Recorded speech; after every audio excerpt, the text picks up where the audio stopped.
तो भगवान ने अपना जो विस्तार है वो आह्लादनी शक्ति के रूप में श्रीमती राधा रानी ने किया। पहले एक थे, फिर दो हुए, और कलयुग में फिर से एक हो गए। आप समझ रहे हैं? पहले एक थे, फिर दो हुए, राधा और कृष्ण, और कलयुग में फिर से मिल गए। क्या कहलाए? चैतन्य महाप्रभु। जो कि श्रीमती राधा रानी और कृष्ण जब मिल जाते हैं तो क्या बन जाते हैं? गौरांग महाप्रभु। श्री गौरांग महाप्रभु की जय। तो ऐसे हैं गौरांग महाप्रभु। तो अभी 500 550 वर्ष पूर्व गौरांग महाप्रभु बंगाल में आए, तो इसलिए कहा जाता है श्री कृष्ण चैतन्य राधा कृष्ण नहीं अन्य। कि जो श्री कृष्ण चैतन्य हैं, यहाँ पे देखो जो बीच में है, जिन्होंने दोनों बाजू ऐसे ऊपर उठाई हुई हैं, ये है श्री कृष्ण चैतन्य, राधा कृष्ण नहीं अन्य। राधा और कृष्ण के अलावा कुछ नहीं है। ये क्या है? राधा और कृष्ण। तो गौड़ीय वैष्णव जो है वो श्री कृष्ण चैतन्य के बोलो। हम जो है चैतन्य महाप्रभु के अनुयायी हैं। और चैतन्य महाप्रभु कौन है? वो हैं कृष्ण, लेकिन किसके भाव में है? राधा रानी के भाव में। क्यों? क्योंकि भगवान कृष्ण भी जो है ये चाहते हैं कि जो मेरी परम भक्त है श्रीमती राधा रानी, उनका भाव क्या है, उनको मेरी सेवा करके क्या आनंद मिलता है, ये भगवान को भी नहीं पता। नहीं, मान लीजिए मैं प्रभु जी की सेवा कर रहा हूं, ठीक है, प्रभु जी को तो थोड़ा बहुत आनंद जो आ रहा है, लेकिन मान लीजिए मुझे और भी ज्यादा आनंद आ रहा है, तो मेरे आनंद को नहीं समझ सकते। समझ सकते हैं? मुझे जो आनंद मिल रहा है वो कब समझेंगे? जब मेरे भाव में आएंगे। तो भगवान श्री कृष्ण इस बात से हैरान थे कि ये जो राधा रानी है, मैं सबको मोहित करने वाला हूं, ये मुझे भी मोहित कर रही है, ठीक है, और ये मेरी सेवा में कितना आनंद लेती है, मुझे तो इसका अनुभव ही नहीं है। तो मुझे भी एक दिन जो है क्या करना है, इसका अनुभव करना है कि जो आनंद श्रीमती राधा रानी को आ रहा है, मुझे भी उस आनंद का अनुभव करना है। इसीलिए भगवान श्री कृष्ण जो है वो चैतन्य महाप्रभु के रूप में आते हैं, राधा रानी का भाव लेकर, मना स्थिति, उनकी स्थिति।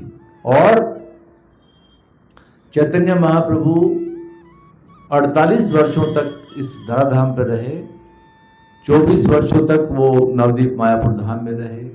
24 साल के थे तब उन्होंने संन्यास लिया, और संन्यास लेकर फिर वो जगन्नाथपुरी गए।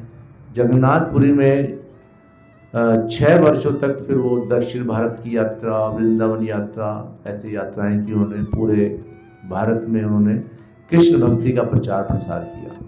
कृष्ण के लिए रोते रहते थे। राधा रानी भी रोती थी, कृष्ण के लिए रोती थी ना।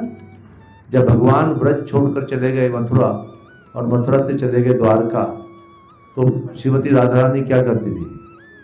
हमेशा विरह भाव में रहती थी, कृष्ण का हमेशा स्मरण करती रहती थी। तो ऐसा ही जो है चैतन्य महाप्रभु ने किया कि हमेशा कीर्तन करते हुए हरे कृष्णा कृष्ण कृष्ण हरे हरे, हरे राम राम राम हरे हरे। तो इसी भाव में चैतन्य महाप्रभु जो थे वो कीर्तन करते हुए श्रीमती राधा रानी के भाव में, और उसी विरह के भाव का अनुभव करते थे, उसी का आस्वादन करते थे, उसी में आनंद लेते थे। अपना सर दीवारों पर पटक पटक कर रोते रहते थे भगवान के लिए, कृष्ण के लिए, वो फील लेने के लिए कि राधा रानी को क्या आनंद आता है। तो विरह भाव में सेवा करना, ये गौड़ीय वैष्णव का वो है कि हम जो है मिलन में, चैतन्य महाप्रभु के अनुसार मिलन में वो आनंद नहीं है जो आनंद किसमें है? विरह में, सेवा करने में। तो सर्विस इन सेपरेशन, कि हम भगवान की सेवा करें किसमें? विरह के भाव में। समझ है? हमारे आचार्यों ने भी यही भाव किया है। उन्होंने कभी, किसी आचार्य ने हमारे ने ये नहीं कहा मैंने कृष्ण को देखा था रात कृष्ण मेरे सपने में आए थे। उसको कहते हैं सहजिया भाव है ये। तो हमें भगवान की सेवा करनी है विरह भाव में। ठीक है? विरह भाव में हम कैसे कर सकते हैं? वैसे भी देखो हम विरह में ही तो हैं भगवान के। भगवान देखो हम कब से जो है भौतिक संसार में भटक रहे हैं, है ना? लेकिन हम भगवान की सेवा कर सकते हैं यहाँ पे विरह भाव में। और वो सेवा कहाँ से होती है? श्रवण आदि शुद्ध चित्त है। समझे?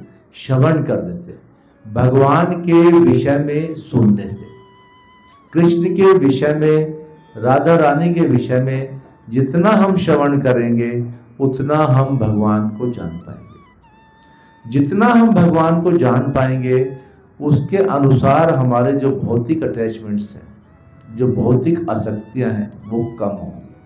अभी हमारे मेटीरियल अटैचमेंट्स बहुत ज़्यादा हैं। क्यों? क्योंकि कृष्ण से अटैचमेंट नहीं है। तो भक्ति का एक अर्थ है कि हम भौतिक आकर्षणों को खत्म करते हुए कृष्ण के प्रति अपना आकर्षण बढ़ाएं।